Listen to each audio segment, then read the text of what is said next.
let us move along now to our next guest. We spoke to him just a few weeks ago.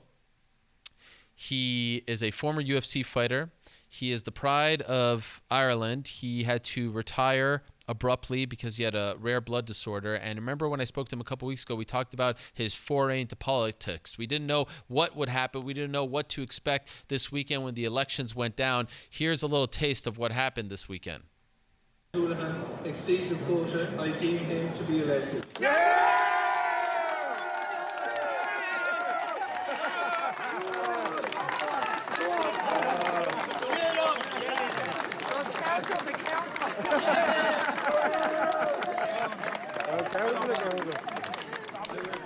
That is courtesy of the godfather of Irish media, Pizzi Carroll Mohara himself, if I pronounce that correctly. That is the man who went from counsel to counselor, Paddy Holohan. Congratulations, my man. Well done. Thank you so much, Ariel. Always good to be getting on your show talking to you, mate. Yes, it is a pleasure. And certainly after a victory like this, you've had some victories in your day, in the cage, in the rings, on the mats. Is this one a little more special to you? It was like being a beginner again all over. So yeah, but this is an incredibly special. It's an achievement that to be elected by the community that you grew up in, to be a representative of the community is incredible. Absolute honor. And again, because I don't want to mess it up, for those of us that aren't familiar with the scene over there, what seat did you win? What exactly did you get elected to? So Ireland is broke up into different councils. Mine is at Tallaght South. So Tallaght South has I think it's nearly over 100,000 people in it. And in the council, it's built up of different parties. So my party that I represent and have represented for my whole life is Sinn Féin. They've been the power party in the South Dublin County Council for the last probably 10 years. So I have now won a seat to be representing Jobstown. And when it comes to situations, what we need in the vicinities to do it, like building houses, roads, down to as small as I've had phone calls of people saying my doorbell's broke. So I'm definitely going to try and stay in my field and stick at what I'm doing best in this, which would be youth development and engaging the youth. When I spoke to you a few weeks ago and when you started all of this, in your heart of hearts, did you really think that you would win? Did you think that you had a chance? Always. I believe in myself, Ariel. I always have believed in myself, and I've put the work in. As I come into this interview now, I'm at being over in the football pitches playing with one of the junior teams. They were schooling me in football or soccer, as you always call it. So this is just something that I really enjoy, being able to kind of talk to the youth, especially in this area. And it's like I'm talking to myself as a kid. And if I go back in time and I could tell myself some things that I know now as an adult, that's how I feel when I'm trying to, as I said, light a fire under these kids, because I think the world is made in a way to kind of put kids into a room and just kind of jab them down a little bit. Now, it's very important that kids get out and play and understand what's going on and take pride in their community. This is number one, because it doesn't just teach you how to look after your community. It teaches you things, milestones for when you're an adult. What was the process like over the weekend as like the results were rolling in? Because from what I understand, it kind of like went 2 days, right? Like it was like more than 15 or so hours. So what were the nerves like? What was the process like? How did you handle it? So unfortunately, in my constituency, this is a working class area. Unfortunately, the effect that happens from people voting, they don't see it as much. They don't think it's as important to go out and vote. So someone will just say, doesn't matter, so it doesn't affect me. Well, it does. So we're in a situation where 18% only went out, 25% went out to vote. 7 minutes from my house, in a middle class area, 80% went out to vote. Wow. So there's a huge difference between this, and people need to realise that that's the important thing. You have to get out and vote. You're not voting to make change or as such, you're voting to prevent it as well, because you need to keep the people that are making decisions for our area from our area, because then the problems become the person that's elected's problems as well. So everyone's trying to work together and solve it. But say if you have somebody that lives 20 minutes down the road, Ariel, has never lived in this housing estate before, and they put a good campaign together and they get elected, you probably won't see them again, and it'll probably lots of false promises and unanswered phone calls. So yeah, so it's extremely important for them to get out and vote, and that's what we have to try and reiterate over the next 5 years, that we need to build this up and make sure that our area is heard and that we represent it. So you have this position for 5 years? Yep. Wow. 5 years. Okay. And how much has your life changed now? Like, is this your full-time job now, or is this something like you actually get paid for this? How does that work?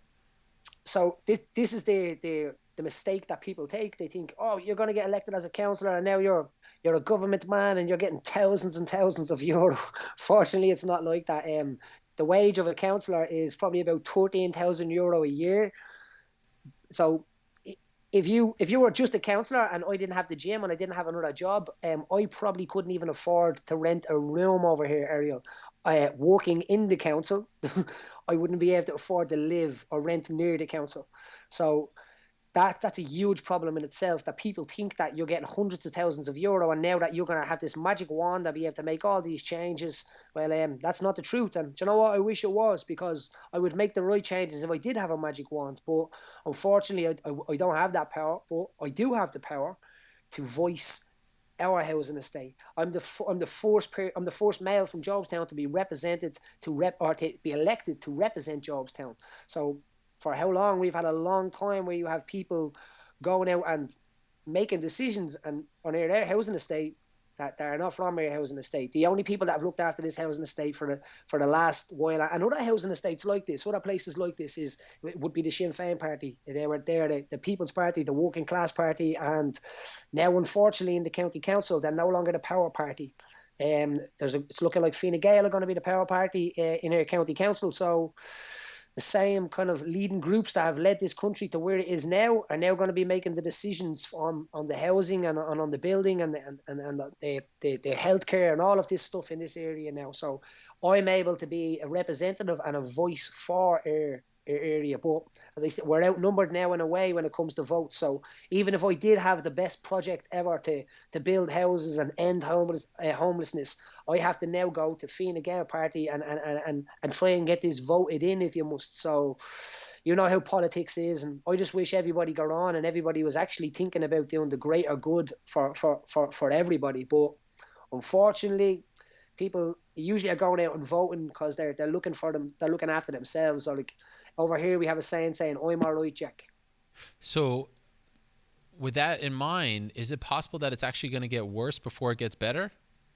Absolutely. Wow. Absolutely. Unfortunately, Ariel, I'm saying it here right now because I've been reading and chasing this up, and it might get worse before it gets better. And I don't know how worse it can get. I don't know how bad this situation can get. As I said, that the homelessness is, you're talking about people, and I said it on your show the last time, we're not talking about people with that are alcoholics or people that have drug problems and stuff like this. There is a small percentage of that, but we're talking about people that have two working people that used to own their house, and maybe they couldn't pay their mortgage, and then they tried to rent, and then the rent was like, do you know it would cost €1,800 to rent a 3-bedroom house over here for a month? Wow. So you're talking, what would that be, maybe $2,500? Yeah, it's like New York City prices. It's crazy. And there's 6 million of us. Yeah. There's probably 6 million in a few blocks in New York. So we're in a situation where it's made to believe that, the place is in bits. It's not, Ariel. We live on an island. We have all the resources to make it. We should be walking around here with bleeding robes on. There's 6 million people from outside the world to look in. Everyone knows that that's not a lot of people to be looking after, and we're talking about the whole island of Ireland. We have 10,000 people that's registered homeless.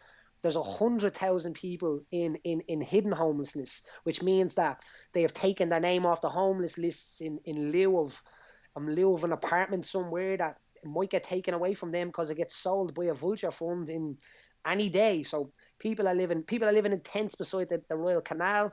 You have 3,000 children sleeping in tents area. Wow. Who's to blame for this? Like, how did this get so bad? Our current leader is a guy named Leo Varadkar.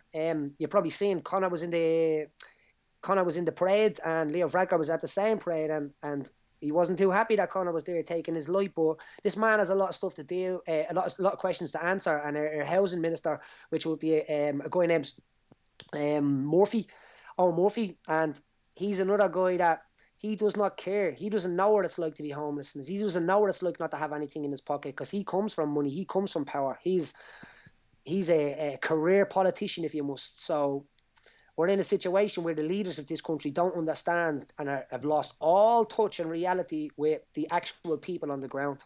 Yeah, I saw that clip at the parade. He said that Conor McGregor doesn't represent us, something to that effect, right? And he was unhappy that he was there, and this created some big stir, right?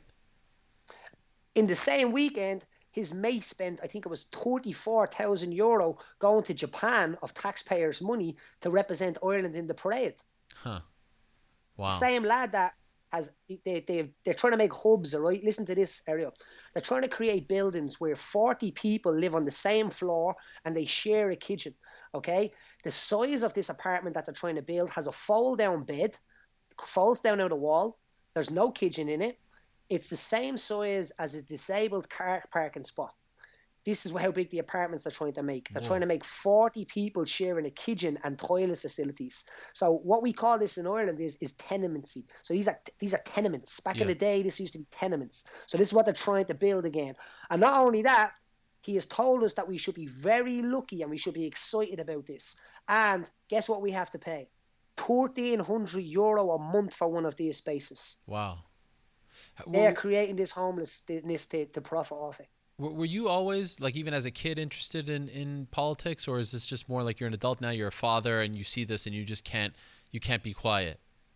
No, I was all, my grandfather taught me very well. I never knew my father, Ariel, but my grandfather lived around the corner from me, and every Saturday morning I used to go around and I used to watch wrestling with him. It used to be Saturday Night Raw used to be played on Sky One the next morning. And after that, it used to be what used to happen in the Dáil during the week. So the Dáil would be Dáil Éireann, is also known as the House of Ireland's most notorious criminals, if you must. But that's a government building over here, the Dáil Éireann. So you would watch what had gone on in this, and he used to explain to me what was happening, and I used to be really interested in it. But over the last 3 or 4 years, I can honestly say that this homeless crisis and the stories that have hit me from people that I know are hard working people, but they're bought out of the market, if you must, and now are ending up in homeless places. You're talking about guys that own plumbing companies, carpentry companies, that can't afford houses, can't afford to save because they're renting. So if you're renting, think about it, you're paying €1,800 a month. How could you save for a mortgage and for a house? You need to be making about €5,000 a month here for that to be happening. So, as I said, this is something that is attached itself to my nervous system, and I swear, man, sometimes I can't sleep at night over this, and I couldn't just sit back anymore. So instead of being one of these guys that's going to, there's no doubt I'm going to take abuse over this. There's no doubt people he doesn't know what he's talking about. I call these bar flies. These are people that sit at a bar. So I'm here because this has affected me, and as I said, sometimes I lose sleep over it. And I heard a story that day. I heard a story the other day about a girl making her Holy Communion, and she was getting ready in an emergency accommodation, which is a hotel room, Ariel. And you know what they do? They wake you up in these hotel rooms and they kick you out for the day. So you have to go and walk the streets all day long, and then you come back to the hotel, and you might get a room that night. These rooms are costing €140 a night, which is being paid by the taxpayer to the government, because they own shares in a lot of these hotels. The housing minister's family is known for owning hotels. They've thrown some crazy ideas out here, and the thing is that if they really took on some of the policies that have been put forward by the parties, we wouldn't be in this situation. A market is supply and demand, and they're not building the houses. They privatise the market, and now they've created the demand, which creates the price to go up. It's mathematics. I saw that you tweeted this right before the election. You said, "No corners cut and kept my self-respect safe to say." Oh, kept my self-respect. Excuse me. Safe to say, an election is an experience. Thanks to everyone who came out to vote tomorrow. We count. And so the self-respect line really stuck with me. Did you feel at times that people were coming after you? Did you feel like people were questioning you? Because it's a dirty game, right? Well, it's filthy, Ariel. Yeah. Filthy. Listen. The thing about this game is that they smile at you. Yeah. They are your friends, but they're trying to kill you basically. You know what I mean? Publicly kill you. So we've had some crazy little situations the last little while, and you can see what happens. Here's a mad theory, okay? On the election day, Spice Girls were playing in Dublin. Now, people mightn't think that means anything, but it definitely does. Because when it comes to the day of voting, always look back on the track record of there was a big band playing that day, or a bit, because people's minds then are in different places. So it's a dirty game in every different way. In the ways of they will put people in that represent the same party to try and butcher each other. So if you get knocked out first, at least your transfers carry your partner over the line, and he actually gets elected again. So in my area, I became top of the list in first preference votes. So out of everybody else, I topped the poll in the idea of the number one people that wanted me in. Now, that doesn't mean anything. That's what I've realised, because you get elected after the quota, which means that the first person that gets knocked off the end, everybody their preference votes get spread out upon everybody else, and this happens all the way up the system. So the count happens and happens and happens and happens. So it's mental. Wow, that is intense. When does it actually start for you? When does the job start? So I get an induction now soon. I actually head away with the Irish team to Rome. I'm coaching on the Irish team as well. So we head around to Rome to the European Championships on the 16th. And then there's an induction in the council. And I only found out today I get an office. Oh, well done. I'll never use it. I'll probably rent it out to some homeless lad, you know what I mean, for a €2 or something like that, just to embarrass everybody else, because it's crazy, man. Like, you want to see what people are renting accommodation for. Some of the accommodation you wouldn't let an animal live in it. I'm not being bad, but like, and the thing is, say if there's something wrong with your accommodation, and then you start complaining about it, your landlord might just decide, you know what, I could get more money for that accommodation. So people don't even complain about the situations that they're living in because they're afraid to. That's unbelievable. I mean, it's amazing that they have someone that's as passionate. I joke that, you're very passionate about tea. That's, what I first learned about you. And to see just how passionate you are for your people is an incredible thing, that you're actually, a lot of people complain, but you're actually going out there and you ran for this, and you get voted in. It's just an amazing story. And I think it's an amazing story for Irish MMA as well, because for those of us that have followed from afar and followed the work of the likes of P.T. Carroll and have realized the struggles that you guys have had in Ireland to get accepted, and how you're viewed as like human cockfighters. Like, basically you're viewed as the UFC fighters and MMA fighters were here in this country 20 years ago. For someone of your stature to now get voted in, I think it's a victory for Irish MMA as well. Now they have someone on the front lines, and you can't be disparaged like that. So I think it's a great thing for the sport in Ireland as well. Have a little look around and see who's supporting Ariel and see who's not. What do you mean by that? I don't know. Just have a look around and you'll just see who's supporting this wave of what we're doing and who's not. Everyone should be getting behind this.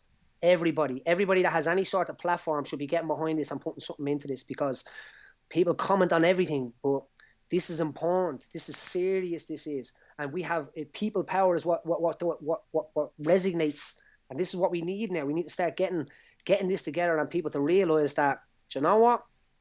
That's bullshit. No matter what much money you have in your bank account, and no matter what position you are in life, don't be an I'm all right Jack. Think about the other people. I love this country with all of my heart, Ariel, and I'll represent it until the day I die. And I'll always do it in the way where I'm trying to get the people that's the most needy in their environment, the most need, and the people that have worked their socks off and are still just being taxed over and over and over again.